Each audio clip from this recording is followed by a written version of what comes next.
নেতা নেত্রীর কপালের পরিবর্তন হলেও সাধারণ শ্রমিকদের ভাগ্যের কোনো পরিবর্তন হয়নি। দুনিয়ার বিভিন্ন প্রান্তে যারা নিজেদেরকে বামপন্থী বলে দাবি করেন, তারা শ্রমিকদের অধিকার নিয়ে বেশি সংগ্রাম করেন। বাংলাদেশ, তার আগে পাকিস্তান, এইটা তার কোনো ব্যতিক্রম নয়, ধারাবাহিকভাবে চলে আসছে।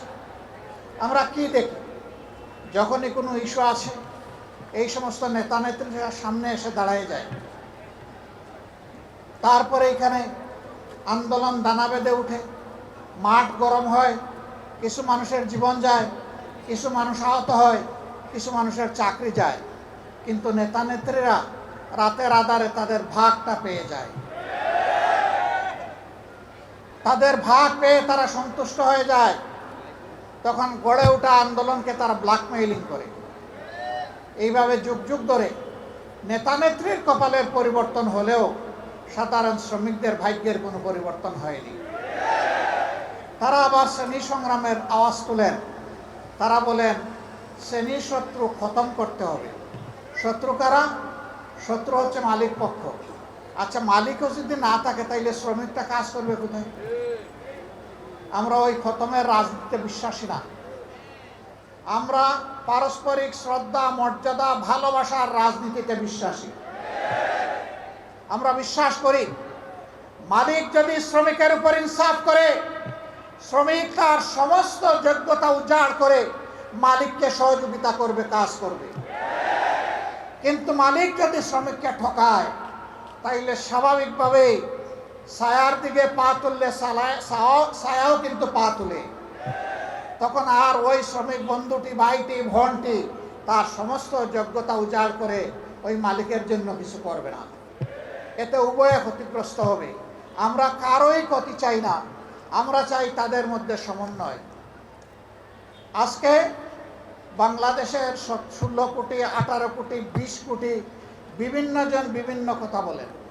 তার মধ্যে বিশাল অঙ্গন জুড়ে শ্রমিকদের পদচারণা শুধু দেশের ভিতরে নয়, বাইরেও বটে। আজকে তো দেশের ভিতরের শ্রমিক ভাই বোনদের জন্য আমরা কথা বলছি, বাইরের যারা তারাও তো আমাদের ভাই বোন, তাদের জন্য কথা বলবে কে? সামান্য রুটি রুজির আশায়, একটু আশ্রয়ের আশায়, একটু ভাগ্য পরিবর্তনের আশায় এরা জীবনের ঝুঁকি নিয়ে সমুদ্রে নৌকার উপর চড়ে বসে। তারপরে কোনো একটা ঢেউ এসে তাদেরকে সমুদ্রের পেটে হজম করে ফেলে। আর কেউ ভাগ্যবশত চলতে চলতে, দুলতে দুলতে কোনো সুরত যেখানে গিয়ে পৌঁছতে চায় সেই বন্দরে ভিড়ে। ওখানে ভিড়ার পর কারো জায়গা হয় কারাগারে, আর কারো জায়গা হয় বনে জঙ্গলে। তারপরে আস্তে আস্তে আস্তে পথ খুঁজে নেয়। সেই সমস্ত লোকেরা যখন একটু কাজকর্ম করে, তখন বিদেশের মাটিতে প্রাসাদ গড়ার চিন্তা করে না। তাদের অর্জিত সমস্ত সম্পদ প্রিয় দেশে আপনজনের জন্য, দেশের জন্য পাঠিয়ে দেয়। হ্যাঁ, বৈধ পথে অনেক শ্রমিক যান, তারা যাওয়ার পথেই দালালদের খপ্পরে পড়েন, সিন্ডিকেটের খপ্পরে পড়েন। যে টাকা দিয়ে পাশের দেশের দেশসমূহের লোকেরা যায়, তার চাইতে 3 গুণ 4 গুণ ওই দালালদেরকে দিয়ে তাদেরকে বিদেশে যেতে হয়। তখন তারা সেই টাকাটাও পোষাতে পারে না, তাদেরকে মানবেতর জীবনযাপন করতে হয়। 2-4টা দেশে যাওয়ার সুযোগ হয়েছে, দেখার সুযোগ হয়েছে। তারা 3টা শিফটে 1টা সিট ভাগাভাগি করে ঘুমায়। সেই সিটের প্রস্থ হচ্ছে 2.5 হাত। একজন ঘুমাইলে ওখানে আর আরেকজন ঘুমাতে পারবে না। একজনের ঘুম না ভাগলে আরেকজনকে অপেক্ষা করতে হবে দাঁড়িয়ে দাঁড়িয়ে। তাদের মুখের গ্রাস তারা স্যাক্রিফাইস করে দেশে টাকা পাঠায়। আমরা খুব সুন্দর করে বলি তারা ইন্টেন্স যোদ্ধা, কিন্তু এই যোদ্ধাদেরকে আমরা মর্যাদা দেই না। তারা যখন পাসপোর্ট রিনিউ করতে যায়, ঘাটে ঘাটে দালালের খপ্পরে পড়ে বিলম্বিত হয়ে তারা কষ্ট পায়। বছরের পর বছর যায়, সেখানে মিশন আছে, হাই কমিশন আছে, সেখানে আমাদের এমবাসি আছে, বড় বড় কর্মকর্তা কর্মচারীরা আছে, কিন্তু আমাদের এই ভাই বোনদেরকে সেখানে ভোগান্তি পোহাতে হয়। তারা কেউ যখন চাকরি হারায়, যদি সঙ্গত কারণে হারায় বলার কিছু নেই, কিন্তু অনেকে অসঙ্গতভাবে হারায়, তাদের পাশে দাঁড়ানোর কাউকে খুঁজে পাওয়া যায় না। আমরা এই পরিস্থিতি আর দেখতে চাই না। আমরা দেখতে চাই যেমন করে তাদেরকে রেমিটেন্স যোদ্ধা বলা হয়েছে, তেমন করে যেন তাদের মর্যাদাটাও তাদেরকে দেওয়া হয়। তাদের প্রয়োজনে দেশ এবং সরকার যেন তাদের পাশে দাঁড়ায়। যদি ওই সমস্ত এমবেসি এই কাজ না করতে পারে, ওখানে এমবেসি থাকারই কোনো প্রয়োজন নেই। এমবেসি কার জন্যে? এমবেসির কিছু কর্মকর্তা কর্মচারীকে লালন পোষণ করার জন্য নয়। এমবেসি ওখানে দেওয়া হয়েছে দেশের জনগণের স্বার্থকে সেখানে রক্ষা করার জন্য।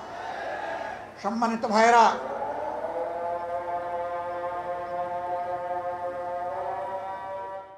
বাংলাদেশের সংসদীয় রাজনীতির সংসদ হবে সবকিছুর কেন্দ্রবিন্দু। আমরা গতকাল আপনাদের পক্ষে কথা বলেছি। আমরা ওখানে গালগল্প করতে যাইনি। আমরা ওখানে ইতিহাসের মাস্টার কিংবা ছাত্র হতেও যাইনি। আমরা ওখানে গিয়েছি এদেশের দুঃখী মানুষের জন্য কথা বলতে। আপনারা দোয়া করবেন, যতদিন সংসদের ভিতরে থাকবো, ভিতরেও যেন আপনাদের জন্য লড়াই করে যেতে পারি, আর বাইরের লড়াইও চলবে ইনশাআল্লাহ। শ্রমিক অঙ্গনের ন্যায্যতা এবং মর্যাদা যতদিন প্রতিষ্ঠিত না হবে, ততদিন আমাদের লড়াই অব্যাহত থাকবে ইনশাআল্লাহ। আল্লাহ তাআলা আপনাদেরকে ভালো রাখুন। এদেশে মালিক এবং শ্রমিকের পারস্পরিক সৌহার্দ্যপূর্ণ একটা বোঝাপড়ার জায়গা তৈরি হোক, যাতে উভয়েই লাভবান হয়। আমরা সেই দেশটিই গড়তে চাই। সেই বাংলাদেশটি, নূতন বাংলাদেশটি আমরা দেখতে চাই, যেই বাংলাদেশ ন্যায়, ইনসাফ এবং মানবতার উপর দাঁড়িয়ে মাথা উঁচু করে আওয়াজ দেবে, আমরা এক নূতন বাংলাদেশ। সবাইকে অসংখ্য শুকরিয়া, ধন্যবাদ। আসসালামু আলাইকুম ওয়া রাহমাতুল্লাহ।